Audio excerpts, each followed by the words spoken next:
Finally bring you the video about our matchmaking. Unfortunately, I must clarify that I am not in leadership. I have nothing to do with diplomacy. I am purely talking about the numbers on the board here, who's where, as well as what I think we should do. This has nothing to do with the ongoing drama. Unfortunately, it has been a few days, but they're still working it out, so I don't know anything about that, but I'm going to give you my take on what should be done in this KVK. So, my kingdom down here, 2877. You can see we have one of the lower powers in this KVK, but one of the highest kill points. And that's what we pride ourselves on, right? We're a lean and we're a mean kingdom. That's kind of our whole brand. You can see we have some pretty decent allies in terms of 3074s. Clearly the most impressive here, 11.5 bill, 440 bill kill points. That's very good. I believe, if I look quickly, that's the second highest in the KVK, with East Anglia having some of the better ones. And now, as we look to the other camps here, there's a couple of really notable ones. You have 1709, you have 2269 having 17.1 billion power. That's almost double some of the other camps. Actually, it is, I think, double some of the other camps. So that's, kind of crazy, but I digress. Their kill points are great. There's a couple of really strong kingdoms, 1897. Obviously, you have to shout out these two, 3406, 3310. So, with all that said, look at the board. You can see the summaries of the powers of each camp, as well as the KP. It becomes a little clear that Lilith kind of slanted some ways and not other ways. These three KPs are pretty similar, with my camp in the north and the west. However, you see East Anglia here has the most KP by a good margin, as well as the most power by a good margin. Now, it's also worthy of noting that they're semi-similar to the Wessex, my camp, higher in both regards, but still somewhat similar. Until you look at like the West, right, Mercia, they have almost 10 billion less power, which is definitely noticeable on the field, or not on the field, but in flags and stuff, right? And then the KP is a bit of a discrepancy. It is something I'm not displaying here that I did look into, which is very significant. It's the last KVK's kill point gain, as well as other gains, right?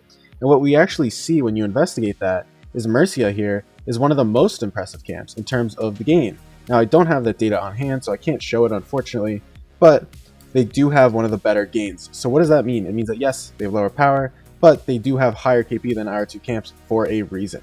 So with that said, the natural assumption is to take the strongest camp by power and KP, throw it with one of the lowest by power, right, at least, and similar KP, and then do top 2, 3 as allies.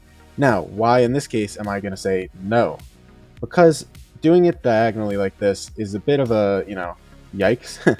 Because what happens is, let's say that happened, more than likely we both would want to push Mercia, because, they only have 55 billion compared to everyone else. They will go one way or the other, and potentially if we win, they get locked out of Zone 5 and don't benefit from any buffs going forward. Now, that kind of sucks for them. It also creates an imbalanced KVK, which could be a lot less fun later on. So what I like is either allying your neighbor on one side or the other. With that said, do I want to recommend saying East Anglia or Mercia? It's kind of a question of who would I rather fight, but also who would I rather ally, right? I personally am always a fan of getting more fights, and so I lean towards allying Mercia here and fighting East Anglia, but I also have to note that, again, Mercia had great activity in their last KVKs. They had some really, really impressive stats. And so I'm going to actually go against that and say I personally would love to ally Mercia. I think they'd be a formidable ally. But I also want to fight East Anglia. They have so much more power, which hopefully, creates more activity for a longer period of time, more fighting.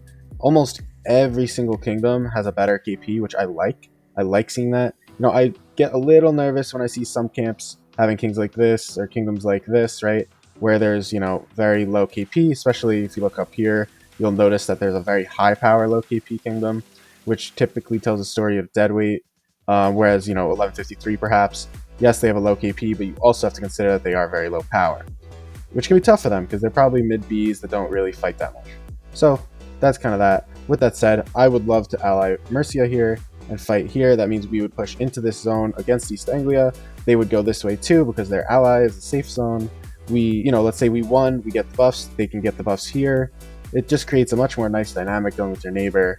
But, I will do whatever the leadership does, whatever the leadership decides. I would love to fight the higher power kingdoms, the higher KP here. I'd love to make up that difference as KVK. And frankly, I'm just excited. I can't wait to enter September 3rd. I'm very interested and excited to find out what our kings and our, diplomacy team overall have decided and been able to work out with other camps here. And frankly, I'm hoping to see you September 3rd, 0 UTC, as you can see on the left here. when my main enters the KVK, the Zone 4, when the current pre-KVK is done. Definitely looking forward to it. Going to be streaming for the first ever time. And if you're excited for that, please do leave that sub so you can show up. Leave any comments of any questions you may have, and I will see you then.